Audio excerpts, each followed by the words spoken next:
You're watching NASCAR Tube.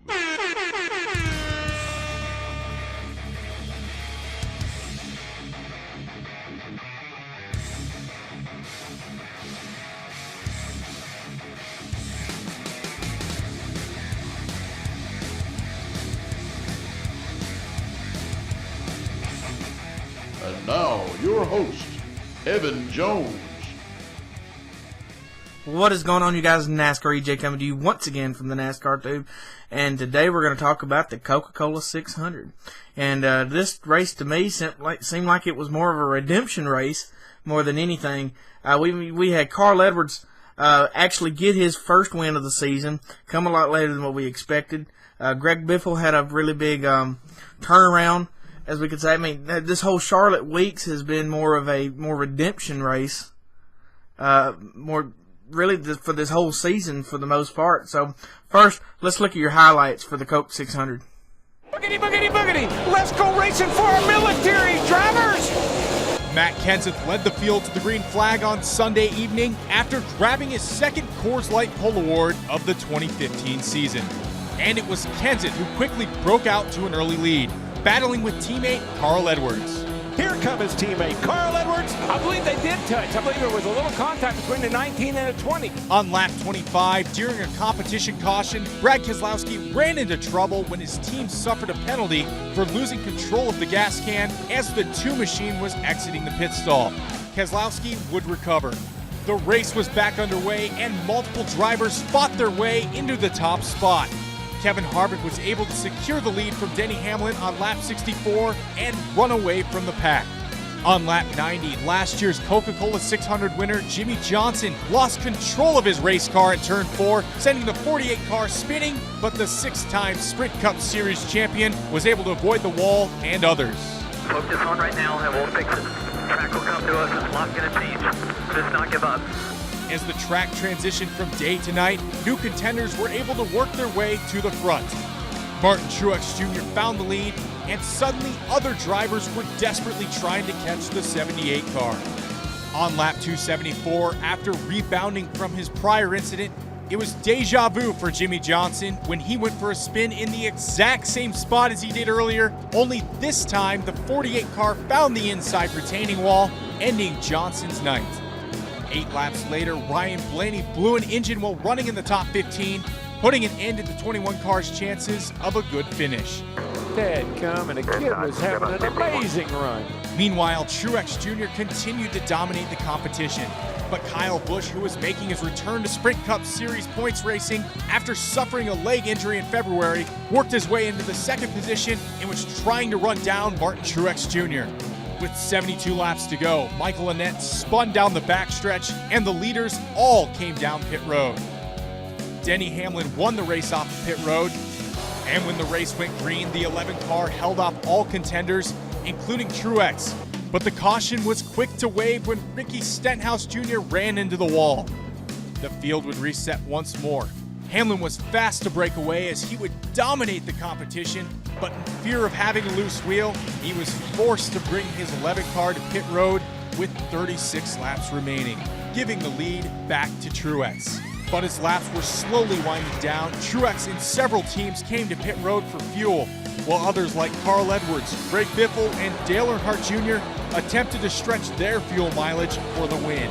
Edwards desperately hung on to the lead, trying to make it to the end, as a hungry Martin Truex Jr. was working hard to fight his way back to the front.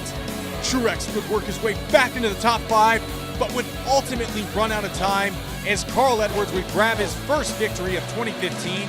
We won the Coca-Cola 600. Toyota's 300th win, and first NASCAR Sprint Cup Series win with Joe Gibbs Racing.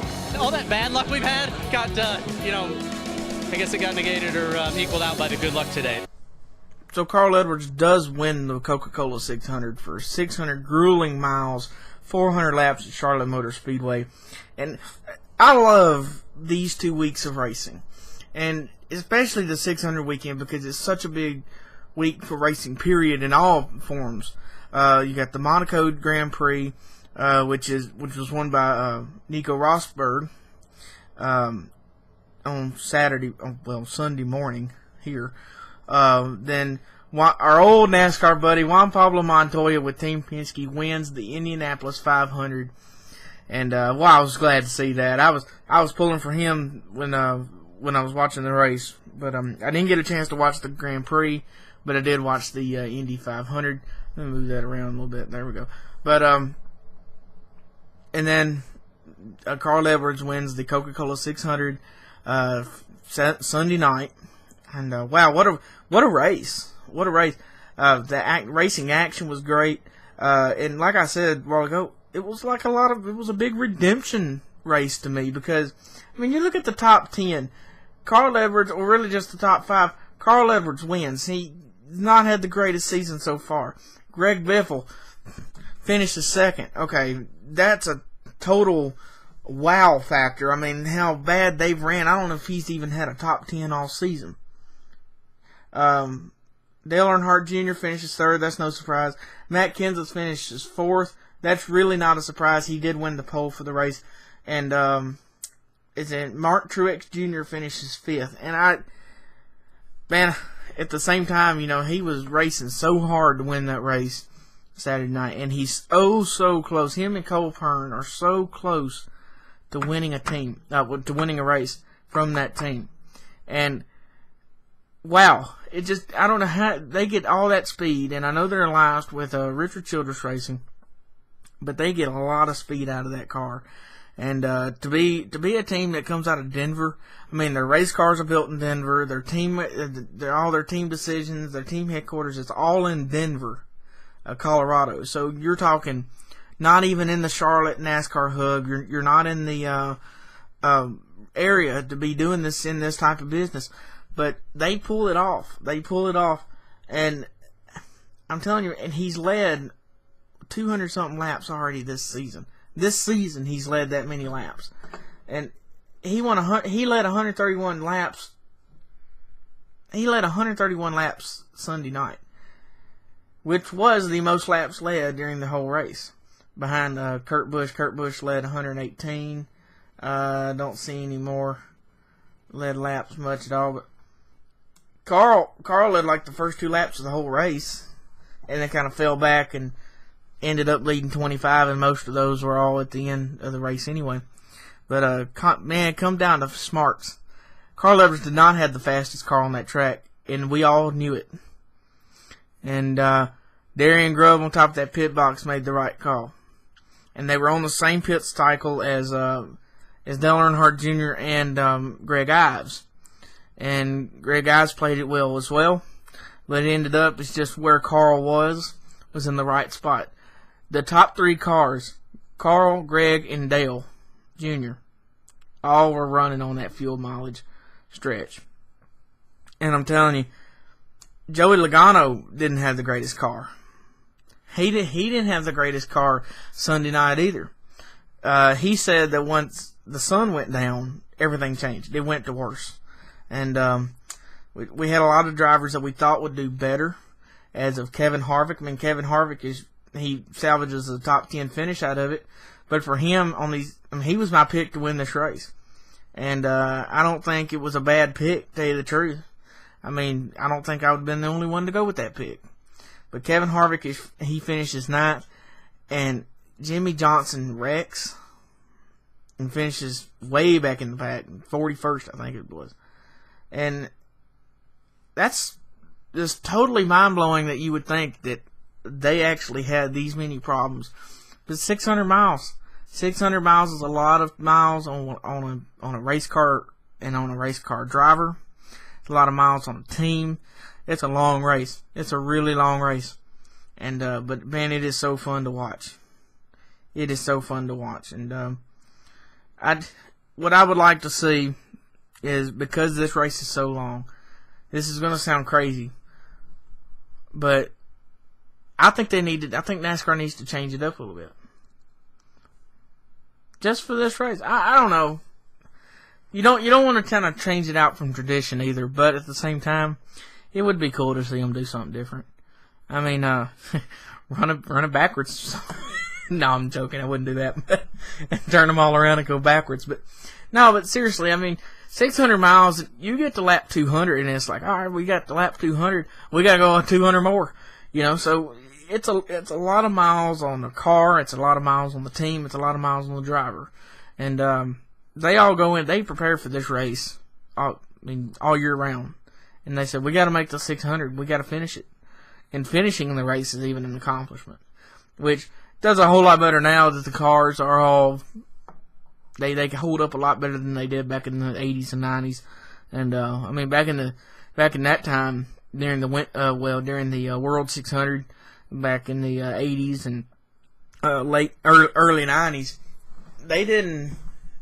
they were really worried more about, is the car capable of doing 600 miles? 600 miles of grueling high RPM, running as hard as you can, 150, 160, 170 miles per hour around the track. Man, that's crazy. That's a lot of miles on a car to be pushed that hard.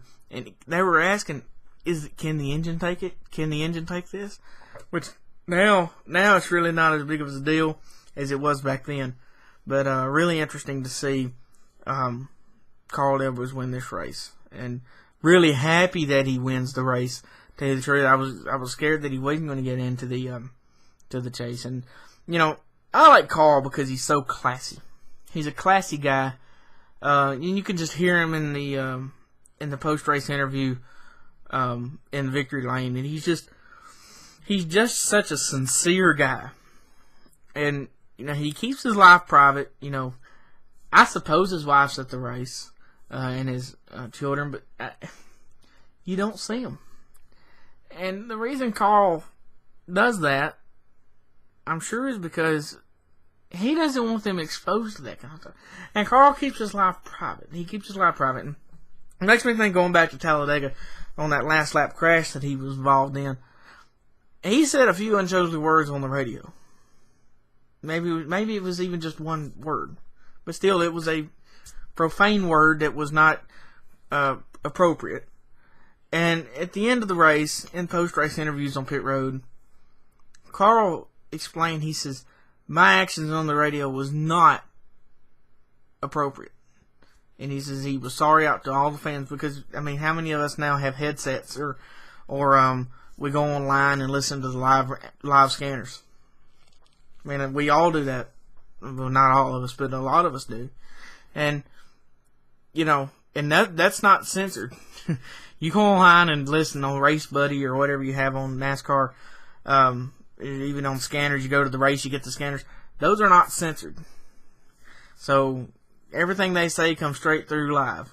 And but Carl apologized, and very rarely you hear him say a curse word or some profane word on the radio. And the fact that he's involved with the fans, he goes up in the stands with the fans. That's the coolest thing. It kind of makes me almost think of when Tony Stewart used to climb the fence. I was at the Talladega race in 2008 when Tony won his last Joe Gibbs race. And that race was the race for Regan Smith. Regan Smith, I think it was his first Cup start. And passed him below the yellow line and actually crossed the line first, but they didn't count it because he won. But I remember going to that race, and we were expecting Tony to go up, climb the fence or something, but never did it. We were all kind of disappointed, but at the same time, that's special to say that you were at the last Tony Stewart race, the Tony Stewart win with Joe Gibbs Racing. You attended that race, and his first Talladega win as well. So that race there kind of holds a special place with me. But really neat. It's just always really neat to see, and that Carl Edwards is so classy. He just really knows how to do it. And him and Darren Grubb is the greatest pair, I think, to actually work together. And going back to the championship in 2011 with Tony Stewart, they all tied. Darren Grubb was actually Tony Stewart's crew chief, and so they kind of hold a little tight. And I guess they make a friendship out of that. because they competed against each other, and now they're actually working with each other. So I think that's really neat to see those guys actually work together. And the whole Joe Gibbs camp right now. And I noticed on Race Hub yesterday they had a poll question to say that who was the top team in NASCAR right now, and it was between Penske, Hendrick, Joe Gibbs, and Stewart Haas. And I really think about that, but I have to pick Joe Gibbs right now because they swept Charlotte Weeks, period. Denny Hamlin wins the pole for the All-Star race, and he also wins the All-Star race. Let's see. Matt Kenseth wins the pole for the 600. Carl Edwards wins it.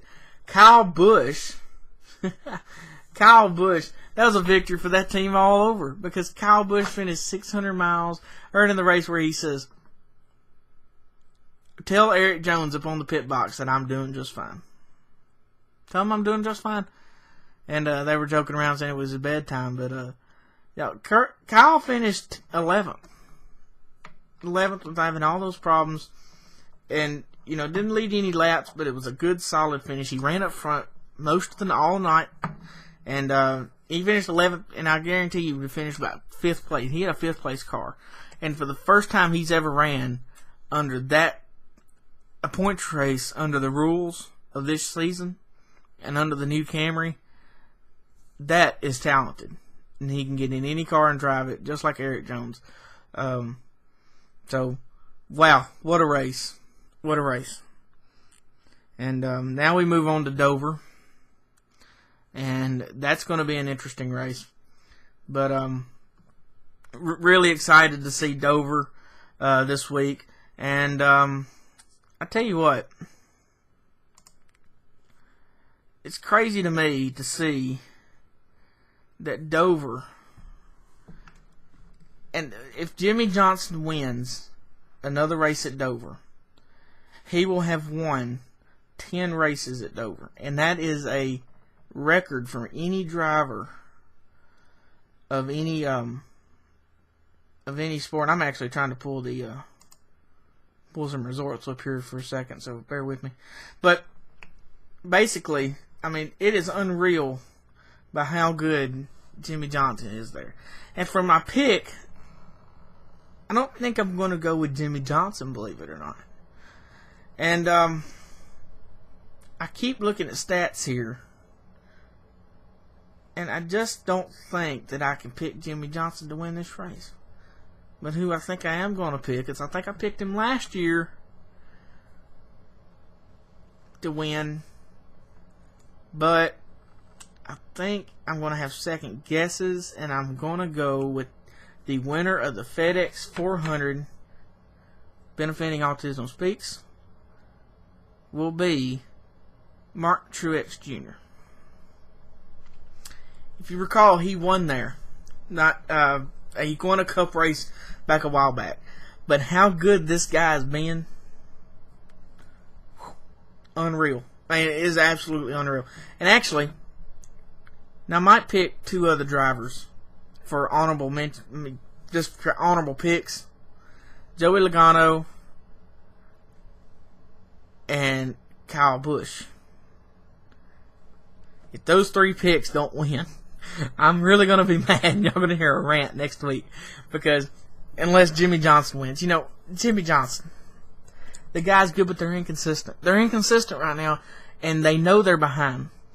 And I just see this pulling tension that's coming off between him and Chad. And I don't know what that really means for the future. I don't think it means a whole lot. But at the same time, I think it's enough that we need to be concerned about it. But that's really where I'm sticking my pick to. My main pick, I'm going to try to pick, I'm going to pick Martin Truex Jr. in the 78. I think he's finally going to victory lane this week. My other 2 picks would be Joey Logano and Kyle Busch in the 18. I think it's time he gets back in victory lane. I know he's won there before. So, either way, we'll see how it goes in the FedEx 400 benefiting, FedEx 400 benefiting Autism Speaks. But, as always, y'all share this video, like it, subscribe to the channel. We actually have Facebook now. Facebook, I'll put the link in the description.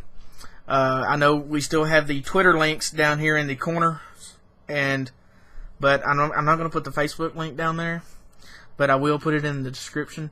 Go like the Facebook page. Trying to get it up and going here, but need some help with that, guys.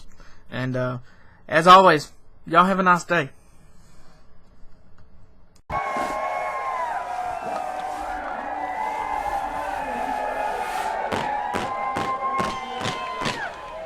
The night started with a sticky foot. It's probably going to end that way with a soda.